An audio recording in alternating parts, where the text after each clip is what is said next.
17 दिसंबर 2020। पता नहीं ये संयोग है या कि ये भारतीय जनता पार्टी का हम सब के ऊपर नया प्रयोग है कि पिछले कुछ दिनों में जो लोग किसी भी मिलावटी काम में पकड़े जा रहे हैं या फर्जीवाड़े के किसी भी धंधे से जुड़े हुए हैं, उनका कोई न कोई कनेक्शन भारतीय जनता पार्टी से निकल रहा है। ताजा मामला उत्तर प्रदेश के हाथरस में नकली मसाला बनाने की फैक्ट्री के पकड़े जाने का है, जिसमें ये बात निकल करके आई है कि हिंदू युवा वाहिनी वाला उसमें गधे की लीद और खतरनाक तेजाब मिलाकर बेच रहा था। मंगलवार को हाथरस के नवीपुर में चल रही मिलावटी मसाला बनाने की फैक्ट्री पर जब ज्वाइंट मजिस्ट्रेट ने एफटीए की टीम के साथ छापा मारा तो हैरत से उन सभी की आंखें फटी की फटी रह गईं। वजह ये कि यहां पर तो खाने पीने की तकरीबन हर चीज में न सिर्फ गधे की लीद मिलाई जा रही थी, बल्कि उसमें एसिड और भूसा भी मिलाया जा रहा था।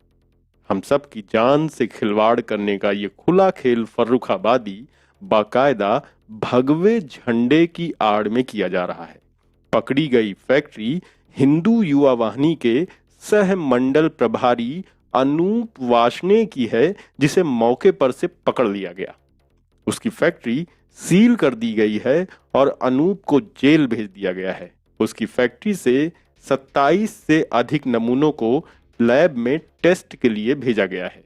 लैब से रिपोर्ट आने के बाद खाद्य सुरक्षा अधिनियम के तहत अनूप के ऊपर एफआईआर दर्ज की जाएगी। यूं तो गधे गुजरात के ही सबसे ज्यादा मशहूर हैं, तो सवाल उठता है कि क्या ये वहीं के गधों की लीद मिलाता था या उसने हिंदू युवा वाहिनी के तहत खुद गधे पाले थे। अब तो अनूप से ये बात पुलिस ही कबूल करवा सकती है कि मामला क्या था, लेकिन गधे किस तरह से भारतीय जनता पार्टी को प्रिय हैं और किस तरह से भारतीय जनता पार्टी को गधे प्रेरणा देते हैं, ये बात अब किसी से छुपी नहीं रह गई है। खुद नरेंद्र मोदी ने सन 2017 में कहा था कि गधा ही तो है जिससे उनको प्रेरणा मिलती है। हाथरस में हुई धरपकड़ के बाद ये बात शीशे की तरह साफ हो गई है कि गधा हो, गधे की लीद हो या गधापन हो, बीजेपी और भगवा ओढ़ने वाले इसी गधे से ही सारी की सारी प्रेरणा लेते हैं। अब हिंदू युवा वाहिनी के मंडल प्रभारी अनूप वासने को भी इसी गधे से ही प्रेरणा मिली। अब जरा बीजेपी वालों के गधेपन का एक और नायाब उदाहरण देखिए। कुछ दिन पहले मेरठ से खबर आई थी कि भाजपा नेता एनसीईआरटी की नकली किताबें छापता था।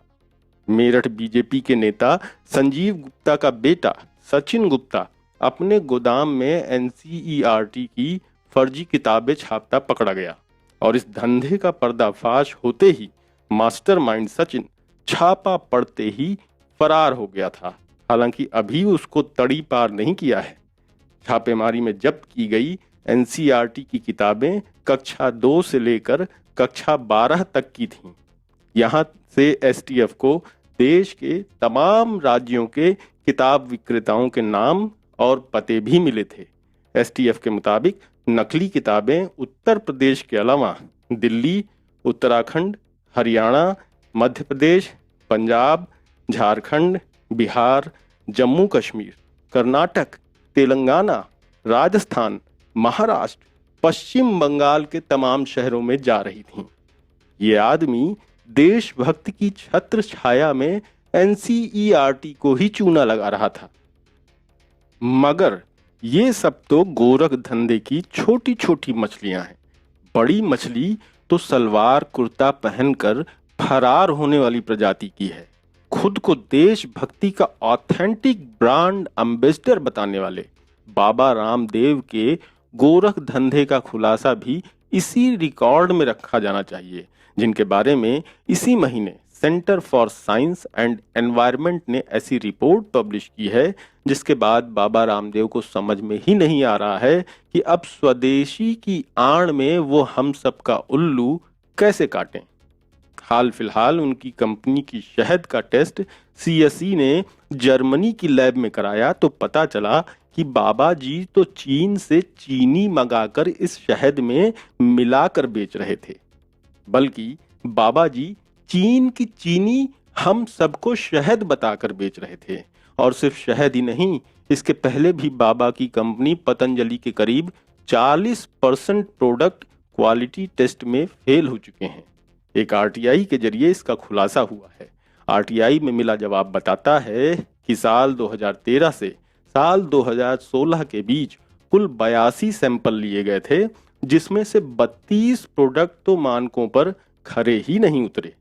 इसमें पतंजलि आंवला दिव्य जूस और शिवलिंगी बीज भी शामिल है। एक अहम बात यह भी है कि सेना की कैंटीन ने भी पतंजलि के आंवला जूस पर बैन लगा दिया था, क्योंकि ये पश्चिम बंगाल की पब्लिक हेल्थ लैब की जांच में फेल पाया गया था। उत्तराखंड की स्टेट गवर्नमेंट लैब रिपोर्ट के मुताबिक आंवला जूस की पीएच वैल्यू तय मानक से नीचे पाई गई। पीएच वैल्यू 7 से नीचे होने पर एसिडिटी और दूसरी मेडिकल दिक्कतें हो सकती हैं। आरटीआई के ही खुलासे के मुताबिक शिवलिंगी बीज में 31.68% विदेशी तत्व पाए गए हैं। हालांकि रामदेव के सहयोगी और पतंजलि के सीईओ आचार्य बालकृष्ण ने लैब की रिपोर्ट को गलत बताया और कहा कि ये पतंजलि ब्रांड की छवि को धूमिल करने का प्रयास है। उन्होंने कहा कि शिवलिंगी बीज प्राकृतिक है, उसमें हम कैसे मिलावट कर सकते हैं। पतंजलि उत्पादों के अलावा आयुर्वेदिक दवाओं के 18 नमूनों जैसे कि अविपट्टिका चूर्ण, तलस्ताय चूर्ण, पुष्ण लुगा चिकना, लवण भास्कर चूर्ण, योगराज गुग्गुलू, लक्षा गुग्गुलू भी क्वालिटी मानकों पर कमजोर पाए गए हैं। पिछले कुछ सालों में उत्तराखंड आयुर्वेद उत्पादों के प्रमुख केंद्र के रूप में उभरा है।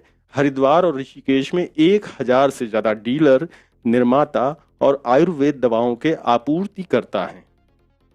आप सभी तो देखते ही हैं कि बाबा रामदेव हमेशा अपने प्रोडक्ट का विज्ञापन खुद ही करने उतर जाते हैं और इन विज्ञापनों में अक्सर वो दूसरों के प्रोडक्ट को कभी विदेशी तो कभी मिलावटी बताते हैं और खुद को शुद्ध और देसी कहते हैं। ऐसे में उनके ज्यादातर उत्पाद का क्वालिटी में खराब निकलना हैरत की बात है। बाबा रामदेव ने अपनी ब्रांडिंग देशभक्त की तरह की हुई है। काला धन के मुद्दे पर बीजेपी के पक्ष में माहौल बनाने का काम इस बाबा ने बखूबी किया था। कुल मिलाकर नंगा बाबा ये अपनी मीठी बातों से लोगों का विश्वास जीतने में कामयाब रहा और यही वजह है कि उनकी कंपनी पतंजलि का बिजनेस दिन दूना और रात चौगुना बढ़ता गया।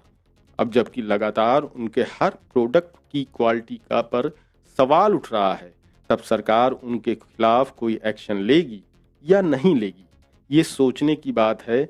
बाबा ने आनन फानन में प्रधानमंत्री जी के आपदा में अवसर वाले वचन को अपनाते हुए कोरोना की दवा कोरोनिल भी निकाल दी थी, लेकिन इतनी स्पीड से बिना ट्रायल के दवा लॉन्च करने पर मजाक उड़ा तो सरकार ने हस्तक्षेप किया।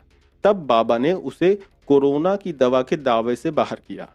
धूर्तता से अपना धंधा चपकाने वाले तमाम धंधेबाजों ने साबित किया है कि खुद के 2 नंबरी काम छुपाने के लिए सबकी अंतिम शरण स्थली देशभक्ति है।